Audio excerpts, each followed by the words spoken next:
Un sujet qui fait consensus à droite, c'est la maîtrise, voire un moratoire sur les flux migratoires, mais sachant que la natalité baisse. Et pour sauver le modèle social français, François Bayrou plaide pour un pacte démographique avec plus d'accueil, mais sous certaines conditions. Plus d'accueil, donc d'immigrés. Que lui répondez-vous ? Je trouve incroyable cette vision des choses qui consiste à penser qu'on peut déplacer des individus au gré de nos calculs démographiques, de nos besoins économiques. Au fond, cette vision rejoint celle que la gauche défend, qui est un mélange de bons sentiments, de naïveté et d'une forme de calcul intéressé. Ce qui s'est passé en Allemagne au moment de la crise migratoire, que d'ailleurs M. Bayrou cite comme un exemple. Quand l'Allemagne a accueilli 1 million de réfugiés sur son sol, M. Bayrou écrit que cette décision était très largement soutenue par le patronat allemand, ce qui est vrai, parce qu'il y avait besoin de bras pour faire tourner les usines, parce que la crise démographique est bien plus forte encore en Allemagne qu'elle ne l'est en France aujourd'hui.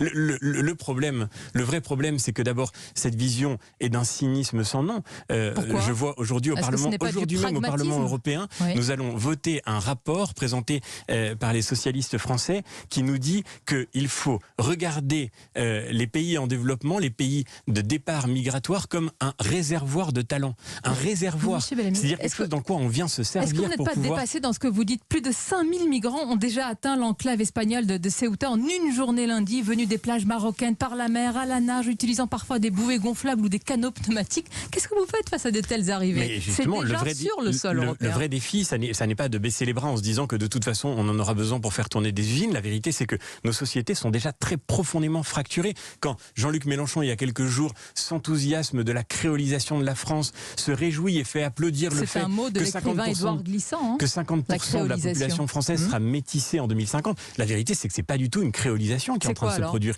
C'est une fracturation. C'est une fracturation. Vous iriez jusqu'à dire que c'est un grand remplacement. Ce mot, vous iriez jusqu'à dire que cette créolisation, c'est que Jean-Luc Mélenchon nous dit merveilleux, la créolisation est en train de se produire. 50% de la France sera métissée en 2050. Pour le dire autrement, Jean-Luc Mélenchon dit le grand remplacement, ça n'existe pas, mais c'est quand même génial. Quel peuple est assez fatigué pour applaudir le fait que des gens venus d'ailleurs sont en train de le transformer, parce que c'est ce qui est en train de se produire. Et par ailleurs, cette vision raciste, parce que c'est une vision raciste de la société. Qui a une vision raciste de la société ? Mais dire que la société est en train de se métisser, c'est regarder les gens. Jean-Luc Mélenchon serait raciste en parlant de créolisation ? Moi, je trouve ça très raciste de parler de cette espèce de jubilation du métissage. La vérité, c'est que ça ne correspond pas du tout à l'identité de la nation française. La France, ça n'est pas une ethnie qu'on vient métisser. La France, c'est une culture qu'on vient rejoindre. Vous allez nous dire assimilation, c'est ça ? Bien sûr. Mais pour paraphraser De Gaulle, on peut assimiler des individus, mais peut-on assimiler des peuples ? Et pour le coup, pardonnez-moi de le dire, mais il y a une convergence parfaite de ce point de vue-là entre Emmanuel Macron et Jean-Luc Mélenchon. Emmanuel Macron qui déclarait en décembre dernier dans l'Express qu'il fallait rompre avec l'idée de l'assimilation et retirer ce terme de notre Code civil. Le Code civil dit aujourd'hui que nul ne peut être naturalisé s'il ne justifie de son assimilation à la communauté nationale. C'est une vision profondément universaliste, une vision qui est justement opposée à toute forme d'ethnicisme. Et il y a de fait des Français venus d'ailleurs qui ont donné dans toute l'histoire leur vie pour la France, des Français venus d'ailleurs qui ont illustrer la littérature, la culture française parce qu'ils l'ont rejointe et qu'ils l'ont épousée. Mais cette prétention au métissage est une forme de violence absurde et une conception, encore une fois, je le redis, ethniciste de l'identité française que je crois totalement contradictoire avec nos principes fondamentaux. Merci François-Xavier Bellamy d'avoir répondu à nos questions ce matin sur Europe 1. Bonne journée à vous ainsi qu'à nos auditeurs bien sûr.